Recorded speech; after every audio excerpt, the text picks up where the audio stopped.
ان تمام باتوں کا تذکرہ سورہ شعراء میں اللہ رب العزت نے کچھ یوں الفاظ میں کیا، قال رب المشرق والمغرب وما بینہما ان کنتم تعقلون۔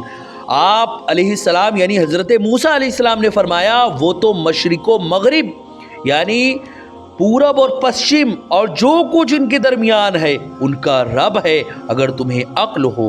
حضرات محترم، مشرق سے سورج کو ہر روز طلوع کرنا، مغرب میں غروب کرنا اور سال میں ہر موسم ہر بہار کا اپنے وقت پہ آنا، بارشیں برسانا، ہواؤں کا چلانا، یہ سب کچھ اس کے نظام قدرت میں ہے۔ کاش کہ تمہیں بھی کچھ سمجھ آ جائے۔ حضرات محترم، فرعون نے آپ کو یعنی حضرت موسیٰ علیہ السلام کو معاذ اللہ صراحتاً مجنون کہہ کر اپنی حماقت کا ثبوت دے دیا، لیکن آپ نے حکمت عملی کا مظاہرہ کیا۔ آپ نے حکمت آمیز جملہ ذکر فرمایا کہ اگر تمہیں عقل ہو یعنی رب تعالیٰ کی قدرت، اس کی ربوبیت اور اس کے وحدانیت کو تسلیم نہ کرنا تمہاری حماقت پر دلالت کر رہا ہے۔ حضرات محترم، آخرکار فرعون سے جب کچھ بھی نہ بن پڑا تو وہ دھمکی دینے لگا، جیسے کہ آج بھی ہوتا ہے۔ دلائل سے بات جب نہیں بنتی سامنے والے کی، جب کچھ نہیں کر پاتا تو وہ دھمکی دینے لگتا ہے، جسے آج بھی دیکھ سکتے ہیں آپ، جہاں جہاں طاقتور لوگ ہیں اپنی اپنی فیلڈ میں، لوگ جب کچھ نہیں بن پڑتا تو دھمکی دینے لگتے ہیں۔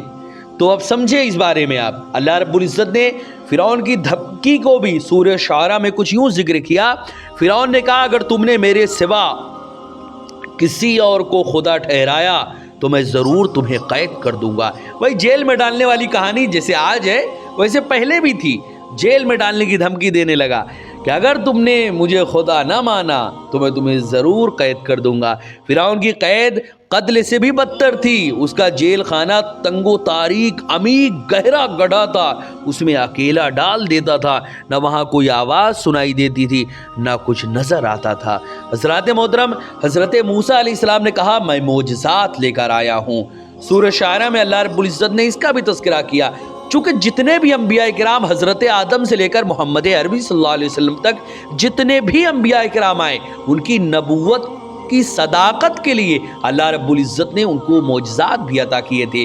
جب وہ قوم کی جانب جاتے اور قوم اللہ رب العزت کی الہیت اور نبی کی نبوت کا انکار کرتا تو وہ انبیاء کرام ان کو معجزہ دکھاتے کہ یہ ایک عام انسان کے بس کی بات نہیں، اگر میں ایک عام انسان ہوتا تو یہ میں کبھی نہیں کر سکتا، یہ خدا کی جانب سے ہے، نہ یہ میں کر رہا ہوں، یہ میرے رب کی قدرت ہے جو میرے ذریعے اللہ ظاہر کر رہا ہے۔ یہاں اس میں بھی قدرت خداوندی ہی ہے جو یہ سب ہو رہا ہے۔ چنانچہ حضرت موسیٰ علیہ السلام نے بھی معجزہ کا ظہور کیا اور فرعون سے کہا کہ میں معجزات لے کر آیا ہوں۔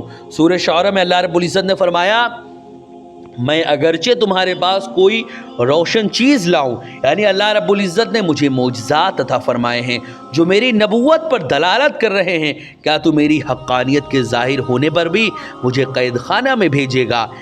پھر اس کے بعد اللہ رب العزت نے کیا معاملہ ہوا؟ اللہ رب العزت نے سورہ شعراء میں اس کا بھی تذکرہ کیا۔ اللہ نے فرمایا فرعون نے کہا تو لاؤ اگر سچے ہو تم۔ موسیٰ علیہ السلام نے اپنا عصا ڈال دیا، جبھی وہ سری ظاہر اژدہا بن گیا، ایک بہت ہی خطرناک سانپ بن گیا، اور اپنا ہاتھ نکالا تو جبھی وہ دیکھنے والوں کی نگاہ میں جگمگانے لگا۔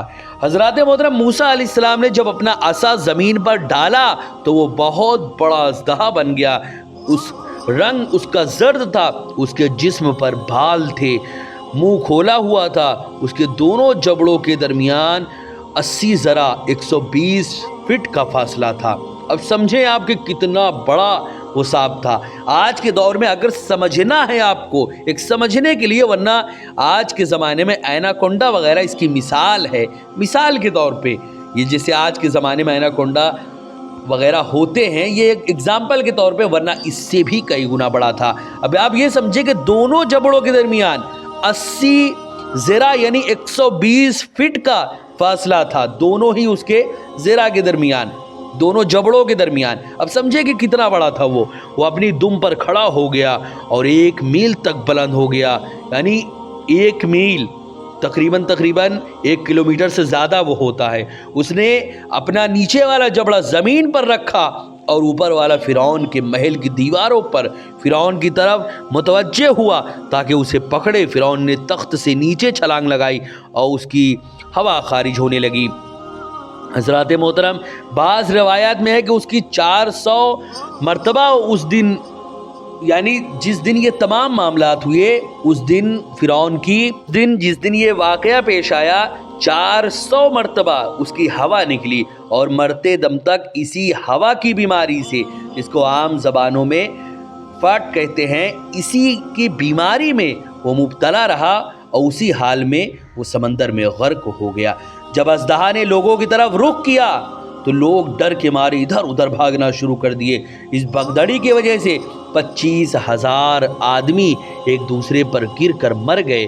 فرعون نے چلانا شروع کیا اور کہنے لگا، اے موسیٰ، اس کو پکڑو، میں تم پر ایمان لے آؤں گا اور بنی اسرائیل کو تمہارے ساتھ بھیج دوں گا۔ موسیٰ علیہ السلام نے جب پکڑا تو وہ پھر ایک اپنے حال پر لوٹ آیا، یعنی وہ عصا بن گیا۔ حضرات محترم، موسیٰ علیہ السلام نے جب اپنا ایک معجزہ دکھا دیا تو فرعون نے کہا، کیا اور بھی تم نشانی لائے ہو؟ تو آپ یعنی موسیٰ علیہ السلام نے فرمایا، ہاں۔ آپ نے اپنے ہاتھ کو بغل میں لے کر باہر نکالا تو وہ سورج کی روشنی کی طرح چمکنے لگا۔ حضرات محترم، سورہ شعراء میں اللہ نے فرمایا، اور اپنا ہاتھ نکالا تو جب ہی وہ دیکھنے والوں کی نگاہ میں جگمگانے لگا۔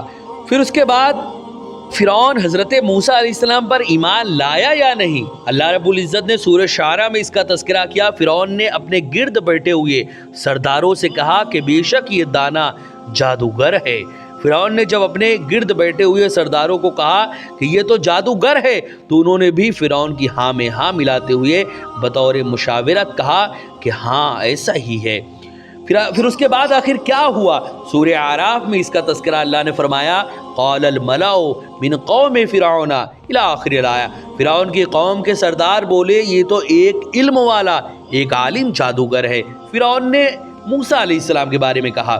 پھر اس کے بعد سورہ شعراء میں اس کے آگے کیا ہوا؟ اللہ نے فرمایا، فرعون نے اپنی قوم کے سرداروں کو کہا، چاہتے ہیں کہ تمہیں تمہارے ملک سے نکال دے اپنے جادو کے زور سے، تب تمہارا کیا مشورہ ہے؟ وہ بولے، انہیں اور ان کے بھائی کو ٹھہرائے رہو اور شہروں میں جمع کرنے والے کو بھیجو کہ وہ تیرے پاس بڑے بڑے دانا جادوگروں کو لے آئیں۔ حضرات محترم، آخر کار وہ گھڑی بھی آئی جب فرعون نے بڑے بڑے ملک کے جادوگروں کو بلوا لیا۔ پورے مصر میں جتنے بڑے بڑے جادوگر تھے وہ آ گئے اور حضرت موسیٰ کے مقابل کھڑے ہو گئے۔ آخر کار وہ مقابلہ ہونے لگا، ایک طرف اللہ کا بھیجا ہوا پیغمبر جو معجزہ لے کر آیا تھا، اور ایک طرف جادوگر جو اپنے صرف ایک آنکھوں کا کھیل پیش کرنے آئے تھے۔ اب دیکھیں کہ آخر ان دونوں کے درمیان کیسے مقابلہ ہوا۔ فرعون نے موسیٰ علیہ السلام کو مقابلے کے لیے کہا۔ سورہ طٰہٰ میں اللہ رب العزت نے فرمایا، فرعون نے کہا، کیا تم ہمارے پاس اس لیے آئے ہو کہ ہمیں اپنے جادو کے سبب ہماری زمین سے نکال دو؟ اے موسیٰ، تو ضرور ہم بھی تیرے آگے ویسا ہی جادو لائیں گے، تو ہم میں اور اپنے میں ایک وعدہ ٹھہرا دو جس سے نہ ہم بدلیں گے نہ تم، جہاں مقابلہ ہوگا وہ ہموار جگہ ہو۔ موسیٰ علیہ السلام نے کہا، تمہارا وعدہ جو ہے وہ میلے کا دن ہے اور یہ لوگ دن چڑھے جمع کیے جائیں۔ فرعون نے کہا کہ تم اپنے جادو سے ہمیں ہماری زمین سے نکالنا چاہتے ہو، ہم بھی اپنے جادوگر بلاتے ہیں، وہ تمہارے ساتھ مقابلہ کریں گے، لہٰذا تم ہمارے ساتھ ایک دن اور ایک جگہ مقرر کر لو تاکہ اس دن مقابلہ ہو۔ پھر اس کے بعد وعدہ پر دونوں فریق قائم گاہ جس جگہ کو مقرر کیا گیا ہے وہاں پر پہنچ جائیں، کوئی بھی اپنے وعدے سے نہ پھرے۔ ایسی جگہ کا انتخاب کرنا جو ہموار میدان ہو، اس میں نشیب و فراز نہ ہو، تاکہ سب لوگ یہ مقابلہ دیکھ سکیں۔ حضرات محترم، موسیٰ علیہ السلام نے کہا، ٹھیک ہے، تم اپنے میلے کا دن مقرر کر لو، اس لیے کہ تمہارے تمام لوگ اس دن فارغ ہو کر ایک جگہ عیش و عشرت کے لیے جمع ہوتے ہیں۔ اس طرح تمام لوگ اس مقابلے کو آسانی سے دیکھ سکیں گے اور تمام لوگوں کو دن چڑھے جمع ہونا چاہیے۔ حضرات محترم، اس کے بعد آخر کار وہ دن بھی آیا کہ تمام کے تمام جادوگروں کو اکٹھا کر لیا گیا، اور ایسے جادوگر جو اپنی اس فن میں ماہر تھے، اور حضرت موسیٰ علیہ السلام ایک دو جادوگر نہیں بلکہ کچھ روایتوں میں آیا کہ تقریباً 80,000 جادوگروں کو بلایا گیا کہ کسی طرح ایک اکیلے موسیٰ کو اس دنیا سے فنا کرنے کے لیے، اس دنیا سے مٹانے کے لیے، ان کے جادو پر وہ کرنے کے لیے، غالب آنے کے لیے 80,000 جادوگروں کو بلایا گیا۔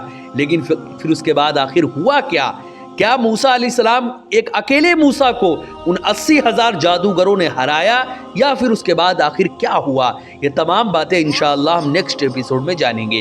ویڈیو پسند آئے تو ویڈیو کو لائک کریں، شیئر کریں، اور اگر ہمارے محمدی چینل پر نئے آئے ہو تو اسے ضرور سبسکرائب کر کے بیل آئیکن کو بھی ضرور دبائیں تاکہ اس طرح کی تمام انفارمیٹیو ویڈیوز آپ تک ضرور پہنچے۔ آپ سے گزارش ہے کہ ہمارے چینل پر اسی طرح بہت ساری انفارمیٹیو ویڈیوز ہیں، آپ جائیں، خود بھی دیکھیں، اور اپنے دوستوں، احباب اور رشتہ داروں تک بھی اسے ضرور شیئر کریں۔ السلام علیکم ورحمۃ اللہ وبرکاتہ۔